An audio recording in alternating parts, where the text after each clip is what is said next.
பாகவதஸ்துதிः பிருத்துஸ்துதிः நான்காவது ஸ்கந்தம் 20வது அத்தியாயம் ஸ்லோகம் 23 31 வரை.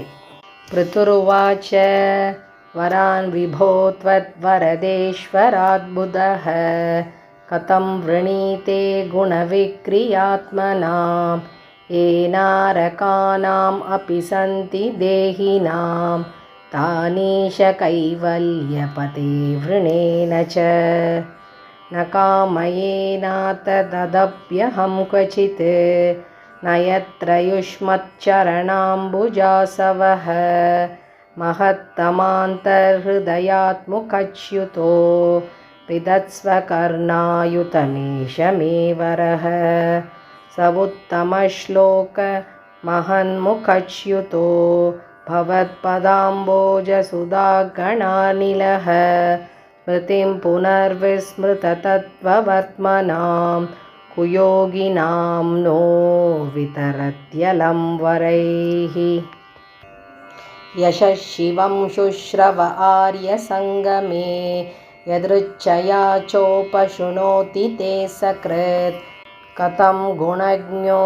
विरमेद्विना पशुं शीर्यत्प्रवव्रे गुणसङ्ग्रहेच्छया अथा भजे त्वाखिलपुरुषोत्तमं गुणालयं पद्मकरेव लालसः अप्यावयोरेकपतिस्पृधो कलिः न स्यात् कृतत्वच्चरणैकतानयोः जगज्जनन्यां जगदीशवैश्यसं स्यादेव यत्कर्मणि नः समीहितं करोषि पल्वप्युरुदीनवत्सलः स्वयेव धिष्ण्येभिरतस्य किं तया भजन्त्यतत्त्वाम् अत एव साधवो युधस्तमाया गुणविभ्रमोदयं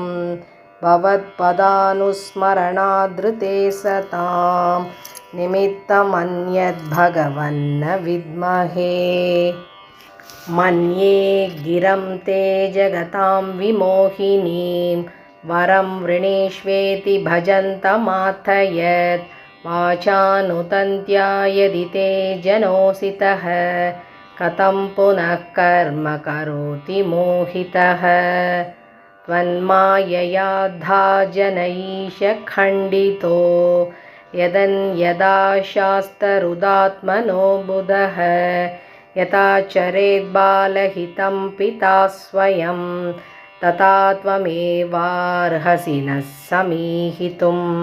ருத்துஸ்துதியோட விளக்கத்தை சுருக்கமாக பார்க்கலாம். நாங்கள் என்ன வரம் கேட்டாலும் அதை கொடுப்பேன். அப்படி இருக்கும்போது அற்பமான வரங்களை நான் கேட்கவே மாட்டேன். எனக்கு என்ன வேணும்னா உங்களோட திருவிளையாடல்கள் பற்றிய அமுத கதைகளை நான் எப்போவும் கேட்டுகிட்டே இருக்கணும். முக்தி அடைஞ்சால் நான் மேலே போய் சேர்ந்துடுவேன். அதனால் எனக்கு அது வேண்டாம். உங்களோட கதைகளை இங்கே இருக்கவா சொல்லிகிட்டே இருக்கா, அதை கேட்கறதுக்கு எனக்கு 10,000 காது கொடுங்கோ. தேவாதி தேவர்கள் எல்லா செலவும் வேணும் அப்படின்னு மகாலட்சுமியை வேண்டா. ஆனால் அந்த திருமகள் என்ன பண்ணுறா அப்படின்னாக்கா உங்களை வேண்டி நிற்கிறா. உங்களை பற்றின விஷயமே தெரிஞ்சுக்கணும் அப்படின்னு நினைக்கிறா. அந்த திருமகள் உங்களுக்கு சேவை பண்ணுற மாதிரி நானும் உங்களுக்கு சேவை பண்ணணும் அப்படின்னு நினைக்கிறேன். நீங்கள் ஏழை பங்காளன், நீங்கள் எங்கள் மேலே ரொம்ப பாசம் வச்சுருக்கீள். நாங்கள் கொஞ்சமாக உங்களுக்கு சேவை செஞ்சால் கூட நீங்கள் அதை ரொம்ப பெருசாக எடுத்துப்பேள். அதனால தான் சான்றோர்கள் ஞானம் முழுமையாக பெற்ற பின்பும் கூட உங்களையே துதிச்சின்னு இருக்காங்க. உங்களோட திருவடியை சிந்திச்சின்னு இருக்கிறது தான் சாது அடியார்களுக்கு ஒரு முக்கியமான விஷயமாக இருக்குது. எனக்கு எந்த பற்றுதலும் இல்லாமல் தான் நான் உங்களை பூஜை பண்ணுறேன். அப்படிப்பட்ட என்கிட்ட உனக்கு வேண்டிய வரத்தை கேளு அப்படின்னு நீங்கள் சொன்னேன் அப்படின்றது எனக்கு நீங்கள் என்ன இந்த உலகத்தில் இருக்க ஆசை மயக்கத்தில் தள்ளி விடுற சொல் அப்படின்னு நான் நினைக்கிறேன். எல்லாருமே அவளுக்கு என்ன வர வேணும், இது வேணும், அது வேணும் அப்படின்னு கேட்குறார். ஆனால் நான் எதுவுமே கேட்க மாட்டேன். நீங்கள் ஒரு தந்தை போன்றவர். ஒரு அப்பா தன்னோட குழந்தைக்கு என்ன வேணும் அப்படின்றத அவன் கேட்டால் செய்கிறார், கேட்காமலேயே செய்கிறார் இல்லையா?